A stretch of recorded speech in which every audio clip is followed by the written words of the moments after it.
Welcome everyone to Sierra Sage of South Orange County's presentation this evening. I'm Sharon Koch. I'm a member of the Management Committee for Sierra Sage. And it's my pleasure to first off tell you about a couple upcoming events that we have, one of which is on Saturday, August the 10th. The Angeles chapter of the Sierra Club, of which Sierra Sage is a part of, is sponsoring a fundraiser for the California Sierra Club Political Action Committee. And that fundraiser will be held at our offices in downtown LA. And we would encourage you all to come. Information can be found on the Angeles chapter website with a link for purchasing tickets or sponsorships. We will be honoring several of our local political leaders, including State Senator Dave Min and the Mayor of Irvine, Farrakhan. So again, I hope you can join us on August the 10th. And I'd also like to introduce another member of our management committee, Christy Golden, who's going to tell you about our meeting coming up in September. Time flies fast.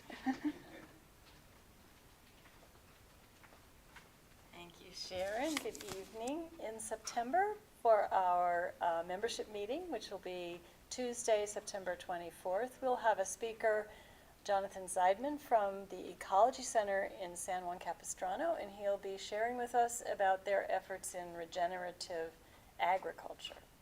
Then a week later, on Wednesday, October 2nd, we will be offering a farm tour specifically for any Sierra Club participants from 9 to 10:30 Wednesday morning, followed by a hike down to the coast on the beach trail there up through San Juan Creek, and then back to the Ecology Center by lunchtime. So that's coming up at the end of September and early October. Thank you. And now it gives me great pleasure to introduce our speaker this evening, Dr. Patricia Martz. Dr. Martz is the founder and president of the California Cultural Resources Preservation Alliance. And she's going to give us a presentation this evening about some of their successes in Orange County and some of the things that they would still like to accomplish in the county, and explain a little bit more about what cultural resources are. So again, welcome, Dr. Patricia Martz.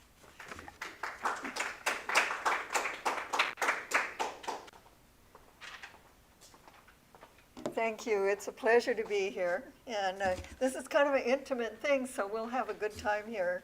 And I guess we should just get started. So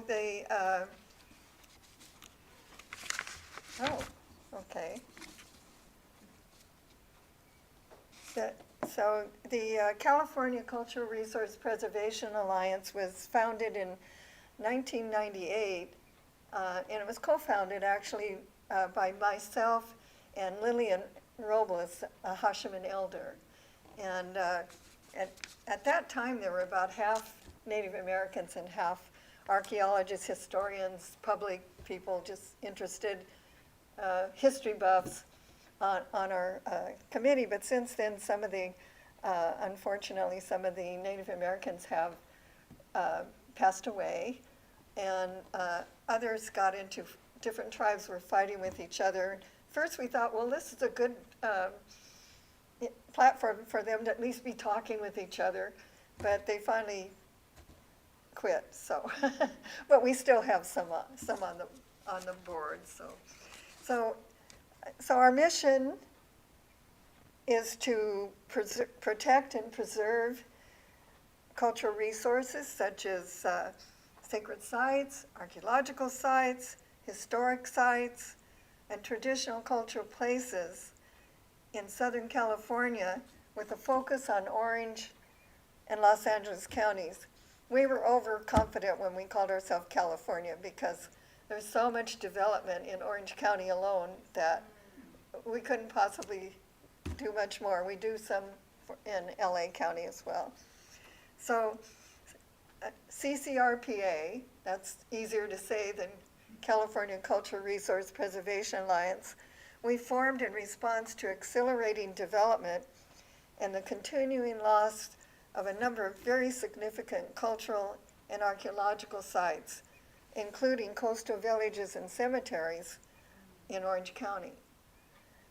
And it is estimated that 90% of coastal archaeological sites in Orange County have been destroyed due to development. So the site that started it all is CAORA 64, and that's for California, Orange County, and the 64th site ever recorded in Orange County. And the lower the number, the more important they are, because the early archaeologists only went for the big sites. So this is a 9,500-year-old village and cemetery in the Newport Beach Back Bay area. The site was totally destroyed and is now a gated housing community. And although archaeologists dug 100 one-by-1-meter pits, they missed 600 burials. These were discovered by the bulldozer, excavated, and buried secretly in a location off property. The archaeological and Native American communities were caught unawares. The site was supposed to be preserved in passive open space. But unbeknownst to us, the city of Newport Beach rezoned the area for development.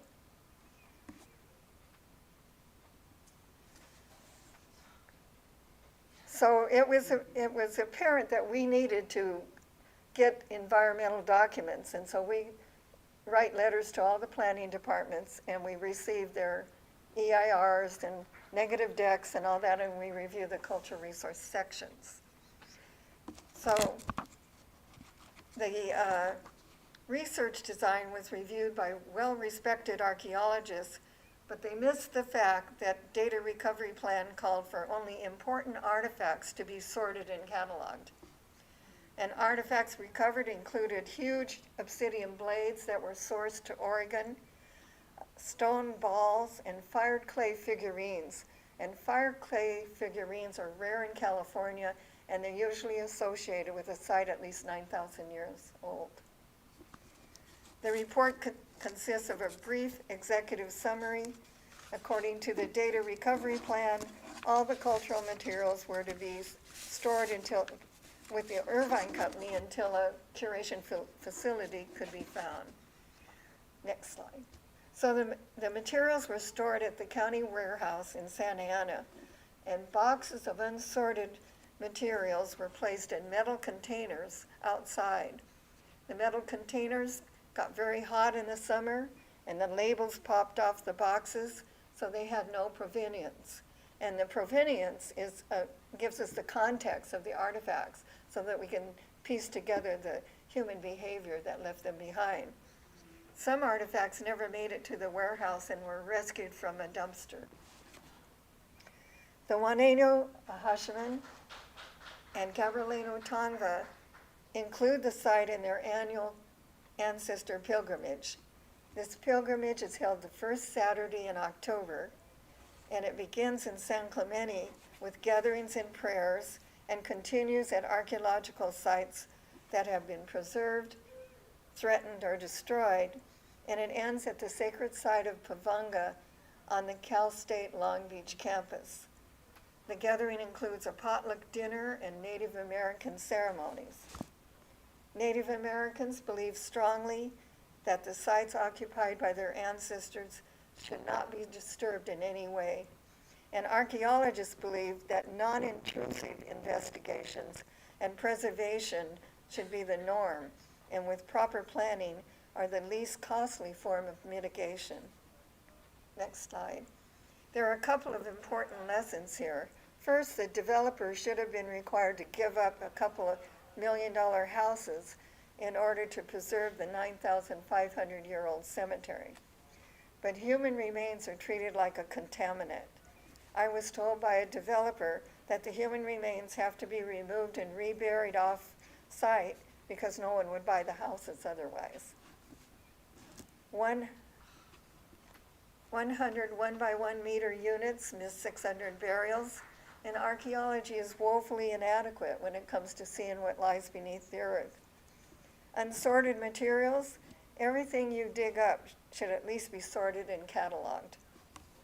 A 9,500-year-old village and cemetery with exotic items indicating trade with Oregon, clay figurines, and other significant artifacts, and the public knows nothing about it. It was National Geographic worthy, but there's no published report. The materials are so poorly documented that no one has attempted to analyze them for a publication. Next slide. So archaeology, as it is practiced today, is a destructive process. We're still using shovels and trowels like we did 100 years ago. And it's important that a representative sample of archaeological sites are preserved for a future state of the art that will be less destructive and use advanced remote sensing technology to identify the cultural constituents. So I'm not against all archaeological excavations in some of these slides. In fact, when I was younger, that's me way over in the far right. Well thought out archaeological investigations that can address important research questions are needed to advance the state of the art. But I am against archaeological site recovery excavations when a site could be avoided and preserved for a future non-destructive archaeology. Next slide. The National Historic Preservation Act is the basic federal law of historic preservation. It was enacted because of the growing concern that great numbers of cultural resources of less than national significance were being lost. It provides for consideration of historic and archaeological resources of national, regional, state, and local significance. In the preamble, it states that historic and archaeological resources are to be preserved for the benefit and inspiration of the public. This is why CCRPA is working to get a museum in Orange County. Orange County is the only county in the region without a natural history museum. Unfortunately, there are no requirements for public benefits in the laws. Next slide. The main provisions, it established the National Register of Historic Places, it established the State Historic Preservation Program and the State Historic Preservation Officer, and it established the President's Advisory Council on Historic Preservation. Even though it's called the State Historic Preservation Office, they are funded by and for the feds and federal undertakings. The State Historic Preservation Officer can comment on CEQA documents, but the comments are advisory and don't carry the force of law. Next slide. Another good thing about the federal law is that the destruction of a site and data recovery of its information and artifacts is adverse, and data recovery is no longer considered a sufficient mitigation for a no adverse effect determination, or in California Environmental Quality Act, CEQA talk, to reduce the impacts to less than significant. According to CEQA guidelines, now codified in the California Code of Regulations, when archaeological resources are involved, an undisturbed state is the preferable course of action. And then it lists some of the methods, such as planning construction to avoid archaeological sites, deeding sites into permanent conservation easements, capping or covering the sites with a layer of soil before building on the sites, planting parks, green space, or other ways to incorporate archaeological sites. These guidelines are rarely followed, and data recovery excavations are the norm. Slide. So who ensures that CEQA is being followed properly? There's no CEQA police. Unlike the National Historic Preservation Act, it is the responsible of the public agency conducting the undertaking or granting a permit for the development. There's no outside oversight.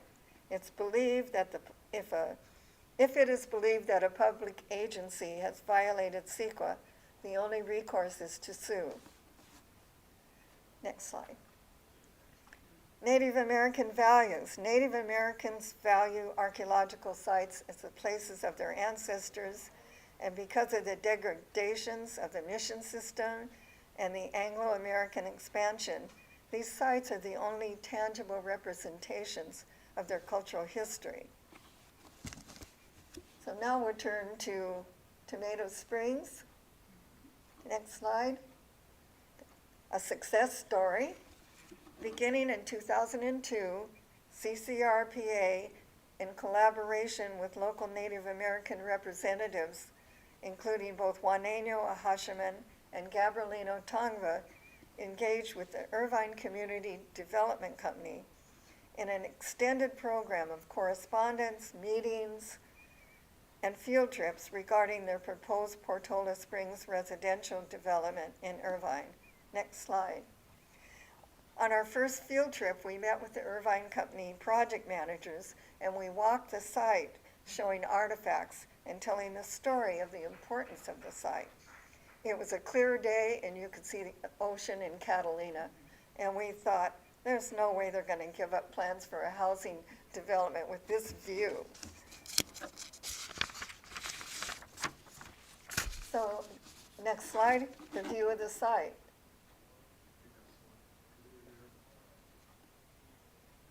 So as you can see, the site doesn't look like much. No ruins, so it was important to tell its story. The Tomato Springs Prehistoric Village archaeological site is located in the foothills in Irvine, and the site covers an area of 42 acres, and it is the largest archaeological site in the county. Radiocarbon dates range from 7,000 years ago to the 1800s. And the site has a large quantity of very significant artifacts, including items used by religious practitioners, such as quartz crystals, there's shaman sucking tubes and pipes. And other artifacts include bone beads, tarring pebbles, steatite pendants, pigments, spindle whorls, effigy stones, cog stones, projectile points, manos and matates, and mortars and pestles, as well as bone and shell remains. And as you can see, please go back. So those trees there, that's the springs, and this is a close-up of the springs.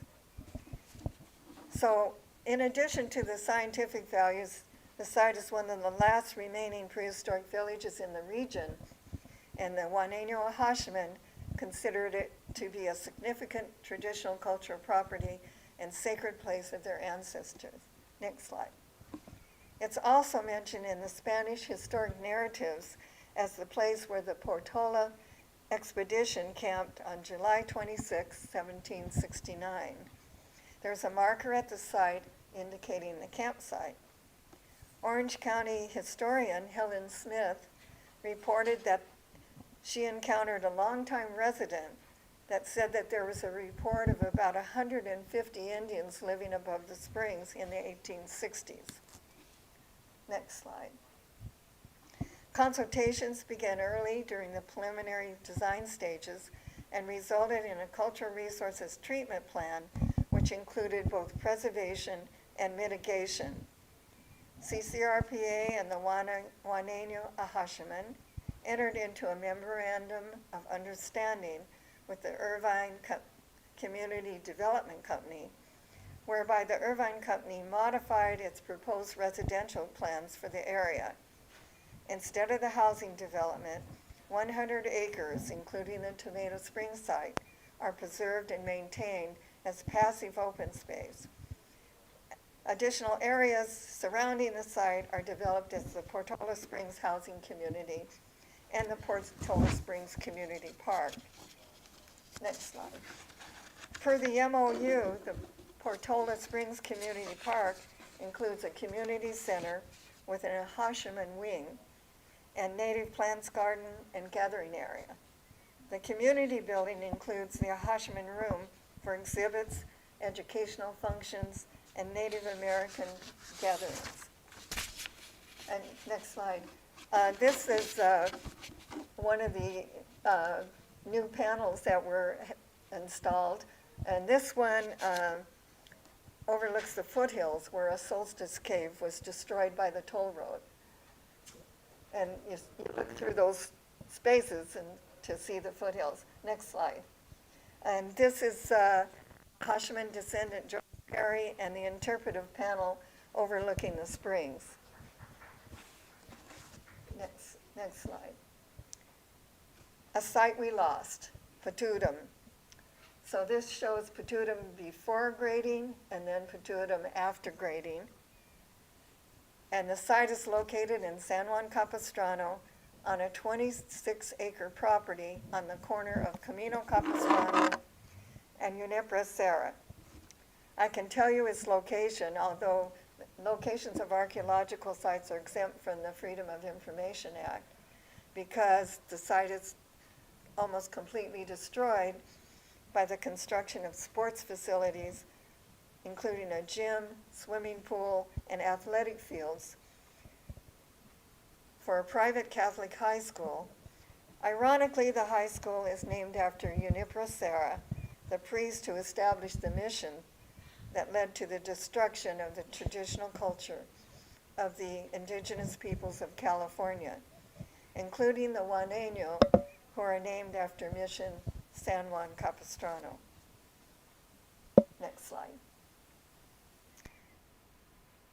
These are prayer ribbons that were placed on the fence by the Acjachemen as they were trying to protest the construction.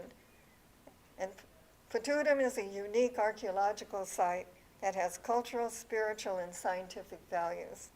And it's listed in the California Native American Heritage Commission's Register of Sacred Sites and the National Register of Historic Places. The Juaneño elder is Luis Robles, father of CCRPA board member Rebecca Robles. Next slide. The traditional cultural values are documented through oral traditions regarding the founding of Putuidem that were passed from generation to generation and documented in mission records and the historic accounts of Father Geronimo Boscana in the 18th century. Based on this information, it's eligible for listing on the National Register of Historic Places under Criterion A for association with an important event in history, the founding of the village. Criterion B as a place that is associated with a person important in history, Coroni, the woman chief who founded the village. It is extremely rare that a named person can be associated with a prehistoric archaeological site. Finally, it's eligible under Criterion D for the potential to provide information important in history. Unfortunately, although the State Historical Resources Commission approved all of these criteria, the National Park Service, keeper of the register, would only accept the site to be listed under Criterion D for the archaeological data. They said that if the Native American villagers were to be returned from the dead, they would not recognize the site because it has been capped and lies under the athletic fields. We thought this was very disrespectful. Next slide. So Putuidem was once a thriving village. It had a springs, a wetlands, community spaces, and burial grounds. The Emerita Serra Catholic High School now occupies the entire site. The wetlands placed it under the jurisdiction of the Los Angeles District Corps of Engineers. The developer needed a Corps Section 404 permit to construct storm drain structures and a parking lot. And the issuance of that permit is a federal undertaking and places the project under the National Historic Preservation Act. And under this act, the entire archaeological site is included in the area of the undertaking's potential environmental impact. Unfortunately, the Corps used their counterpart regulations to limit the area of potential effect to a very small strip of land within the western portion of the site, adjacent to Camino Capistrano and the remnant wetlands within the eastern portion of the site. Both the Advisory Council on Historic Preservation and the State Historic Preservation Officer wrote letters stating that the Corps is in violation of the federal laws and has not properly determined the area of potential effect. Next slide. From 2002 to 2004, CCRPA worked with the Juaneño Acjachemen tribal members and the Sierra Club's Sacred Site Task Force to try to preserve the site. We felt that the federal laws and regulations were circumvented and the site was almost completely destroyed. Therefore, CCRPA, with assistance from the Sierra Club, brought suit to preserve what was left of the site. Unfortunately, we ran out of money and had to settle, and they gave me a settlement ostensibly to purchase some land in the Northwest open space in San Juan, and that was then privately owned. The amount they gave us wouldn't buy a square foot of land there. But,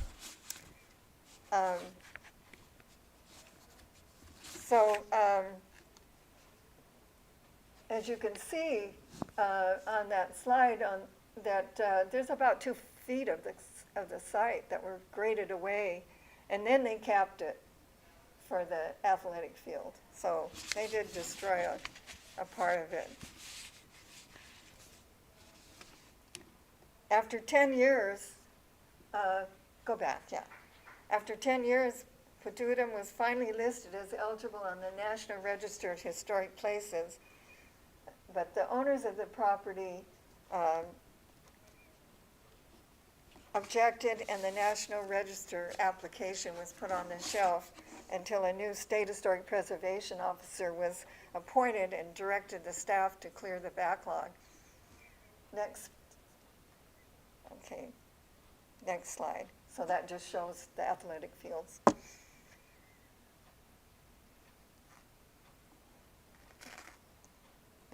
Next slide. So the village of Putuidem was not confined to that corner. Portions of the site have been discovered across the road in the northwest open space. The report documenting an archaeological survey confirmed that the midden deposits are part of Putuidem. A survey to determine the boundaries was conducted with Acjachemen elder Alfred Cruz Sr., Dr. Steve James, and Cal State Fullerton students. Next slide. In 2014, the San Juan Capistrano City Council met to discuss developing a park with playground equipment and athletic fields in the northwest open space. CCRPA and the Juaneño Acjachemen protested and requested that the city make it a cultural park, honoring the Native Americans who built the mission and the historic portions of the city. The city council agreed to develop an Acjachemen cultural center within the northwest open space and asked the Acjachemen descendants to form a Putuidem committee. The Putuidem committee was organized by Rebecca Robles, a Acjachemen descendant, and included CCRPA and Acjachemen members. And beginning in 2014, the Putuidem committee met with San Juan Capistrano planners, the city council, and city commissions, and Acorn group who helped us plan the concepts. And we met with all of them at least 30 times per year. Next slide. So this was the concept that we came up with. Next slide. This is to be a place where the Juaneño Acjachemen can hold gatherings and ceremonies and educational events for children and the public. Next slide. So after 8 years of delays and numerous meetings, the current city council hired a contractor to build Putuidem Village Park, according to the Putuidem Committee's concepts. Next slide. So the grand opening was held December 3rd, 2021, and Putuidem Village Park exceeded our expectations. Of course, those city council members who had obstructed the project were there to cut the ribbon and pat themselves on the back. Next slide. There's a saying among conservationists that a park is never saved. It's always being saved. Much to our dismay, the city issued a request for proposals to develop the Northwest Open Space. And although they say there are some stipulations regarding Putuidem Village Park, we are very concerned about the potential ground disturbance to the archaeological deposits and the noise and visual effects to Putuidem Village Park. Despite presentations at City Council meeting and a group letter organized by CCRPA with the help of public good PR firm objecting to the proposed development, and this was a letter that was signed by 2 of the Acjachemen tribes and numerous environmental organizations, the City Council voted to proceed with the request for proposals. Dan Almquist of Frontier Real Estate was awarded the lease to develop a ranchero themed park. This includes horse stalls, cattlemen's club, a riding, roping area, event lawns, barns, a great meadow, festival lawn, pop-up food and beverage areas, a large amphitheater, and a band shell. So, we were relieved to learn that the idiotic proposal to build a wave pool for surfing was turned down because of the drought. So the fight goes on. Thank you. So questions?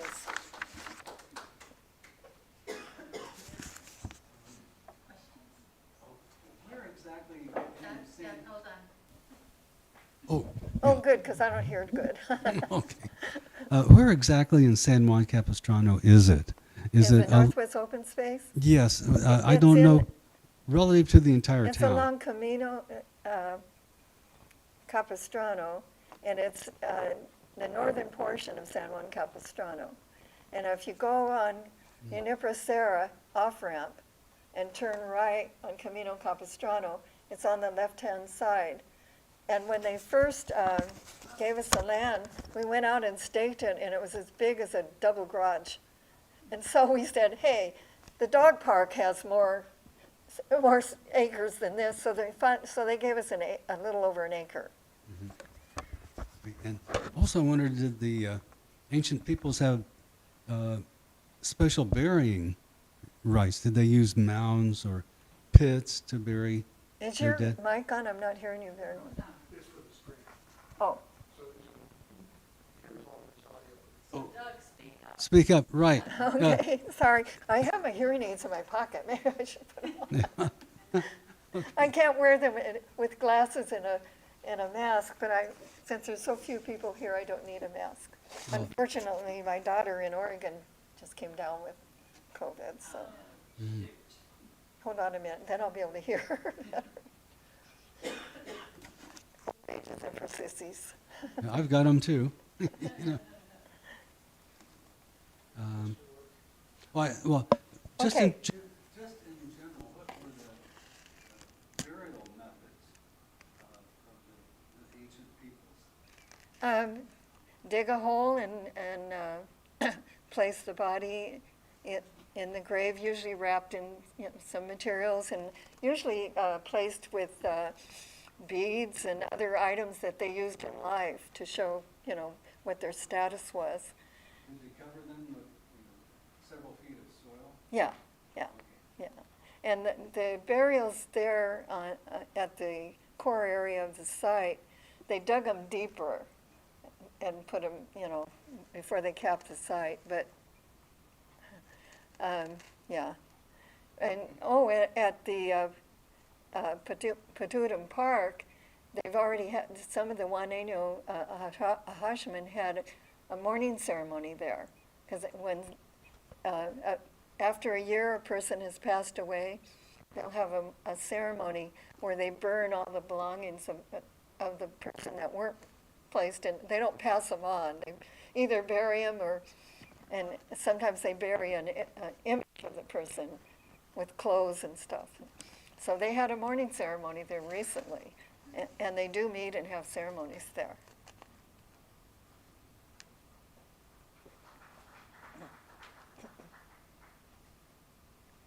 Tricia, this kind of falls in the area of you're always trying to preserve someplace. Yeah, And I understand that there is a large battery storage facility that is being proposed along Camino Capistrano in San Juan Capistrano. I'm not sure exactly where it is in relationship to the open, Northwest open space, but I believe it is right along that area there. thanks for letting me know. Yeah, I'll look up their, sometimes they aren't good about sending us stuff, so I'll go on their webpage and see what's going on. The city is, right now is against it, but the developers are going directly to the state agency Yeah, you to know, try and get around it. yeah, because of the housing shortage, they're using that as a way to circumvent. So, isn't it as a means Yeah. of, it's energy storage we need, but is that the best place to put it? And Good to I know. want to check into that. And also, what efforts could we help with, or what could be done to kind of rescue some of that, all those archaeological artifacts that are in the warehouse in Orange County? And is there any possibility of getting a museum here eventually?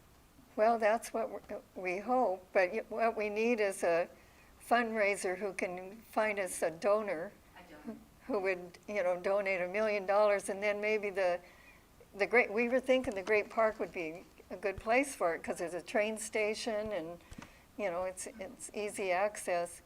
But the Irvine City said, oh, maybe we'll do it sometime, and they're doing an Asian museum and a Leatherneck museum and a pretend city museum.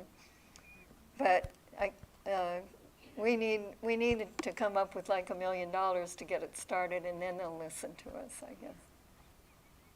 And as far as the storage facility, it belongs to Orange County Parks, and they have rehabilitated it. It's now a curation facility with nice shelves, and they have volunteers there. There's still paper bags full of artifacts from way back when, sitting on the shelves, and there's like a whole separate building full of these, and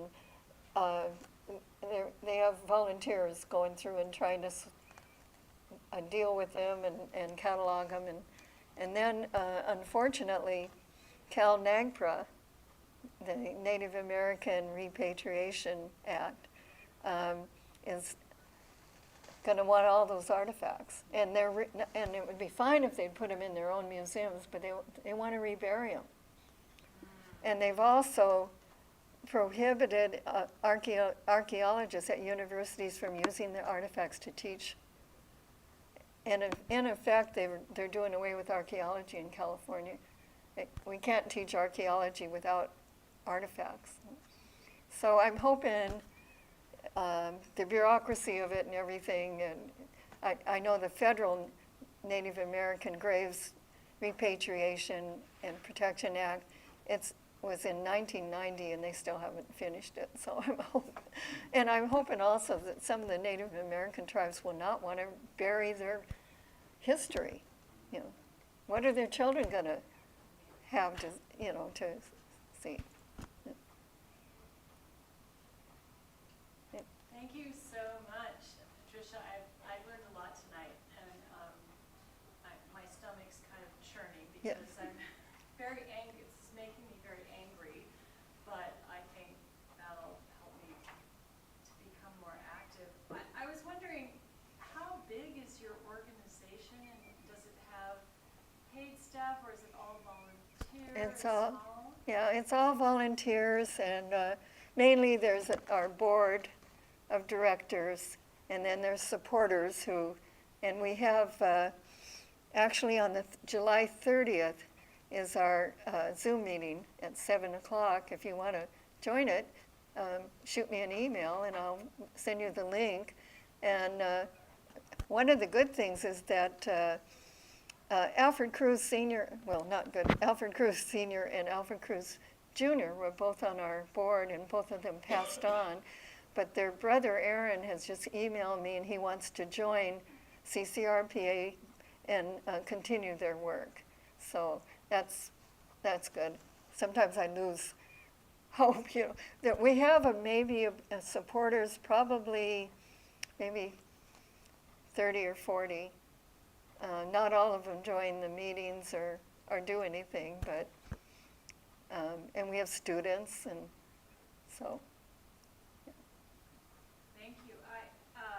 Well, it is an uphill battle trying to change attitudes, and as I was watching the Putuidem Village controversy, I was just astounded at how much resistance the city of San Juan put up for such a small ask. Yeah, And yeah. I was raised in the Pacific Northwest, and where there's a wonderful, the Burke Museum at the University of Washington, and scholars that have engaged with the native tribes, and so much seems to be reclaimed and so much embrace of it there that I was so surprised when I moved here and started to, I didn't grow up in fourth grade studying about the mission system, so I sort of had to figure out what actually had happened and why we don't have a nice history of these amazing ancient cultures. So thank you for the work that you're doing. You're welcome. I'm really though astounded at how much more work needs to be done to change perceptions. Yeah. And unfortunately, the coastal Mission Indian tribes are not federally recognized. And so the federally recognized tribes don't help them at all. In fact, the NAGPRA, the Cal NAGPRA stuff says there's going to be 3 federally recognized tribes on the committee, and maybe 1 non-federally recognized tribe, if there is one in the area. Each California university will have a committee for repatriating all the artifacts that the universities hold, and each committee will have 3 federally recognized members and maybe 1 non-federally. And I don't know if any of you saw that LA Times article with a Mission San Luis Rey descendant. She heard that the Smithsonian was going to have show the 21 not petitions, the 21 I'm breaking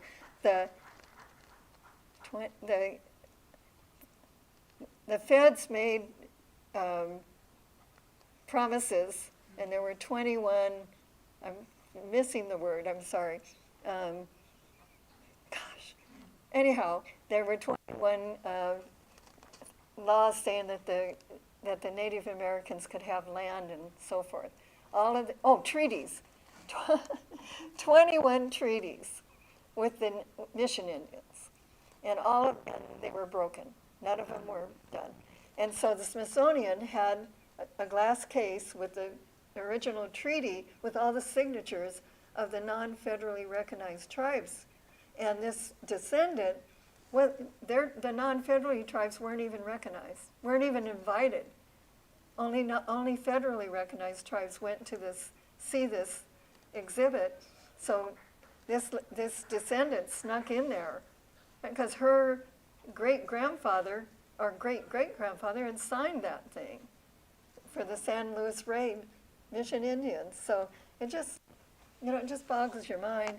And then, of course, another problem is, we say, if all the coastal Mission Indians would get together, and not fight amongst themselves, they could really, be strong and get more. But unfortunately, I guess it's human nature. And if you look back in the past, there's always been the hanger around the fort and the traditionalists. And so, and also if the young buck didn't like the way the chief was running things, he would butt off with a group of followers and start a new camp somewhere, or tribe. And they can't do that here, so they fight over territory and boundaries and who's going to get recognition. And they kind of sad that way. What about Hanhe? And is that sort of a site at the moment? It's in a state park, but The portion of it that's in the state park is being preserved. And that's the first place that the ancestor pilgrimage stops at, or starts from. But it's a huge archaeological district, and a lot of it's been destroyed by Camp Pendleton construction and things like that. And I get their notices. I'm consulted with, our CCRPA is. And I'm always getting things saying, oh, they're going to do pole replacement, or they're going to do the streets, and so they're always threatening those sites, and we always have to, get a monitor and make sure you don't hurt the site and that kind of thing. So, but yeah, you talk about being upset. I've been since 1998, but we've won a few, and we're going to keep going. We're not going to give up, and maybe. hopefully you'll keep on winning. And we're very thankful for you joining us this evening. Well, thank you for your time. I wish there Really were appreciate more your people, but presentation. maybe you can pass on the information. Yes.